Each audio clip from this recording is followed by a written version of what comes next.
Iran যুদ্ধে এবার আমূল পরিবর্তন আনল চীনের বায়দু প্রযুক্তি। জিপিএস সরিয়ে এখন চীনা স্যাটেলাইটের সহায়তায় মার্কিন লক্ষ্যবস্তুতে নিখুঁত হামলা চালাচ্ছে ইরান। শুধু তাই নয়, ডলার বাদ দিয়ে পেট্রো ইউয়ানে তেল বিক্রি করে বড় আঘাত হানা হয়েছে আমেরিকান অর্থনীতিতে। বেইজিং ও তেহরানের এই বিধ্বংসী দাবার ছক কি তবে বিশ্ব রাজনীতির সমীকরণ বদলে দেবে? বিস্তারিত প্রতিবেদনে।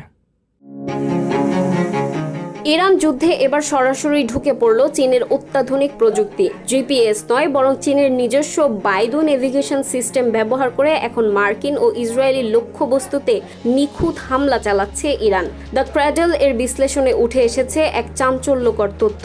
চীন কেবল কূটনৈতিকভাবে নয়, বরং সামরিক ও প্রযুক্তিগতভাবেও এখন ইরানের সবচেয়ে বড় ঢাল।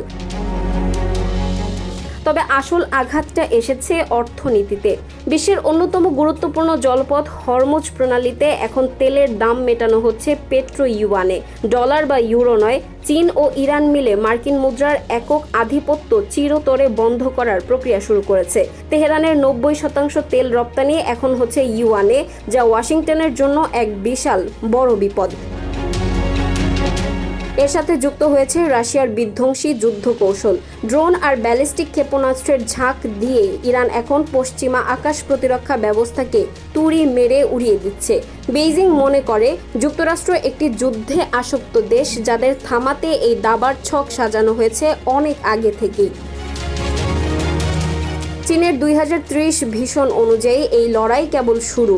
আমেরিকা কি পারবে চীনের এই সুদূর প্রসারী চাল রুখে দিতে, নাকি মধ্যপ্রাচ্যের এই যুদ্ধই হবে মার্কিন ডলারের পতনের কারণ?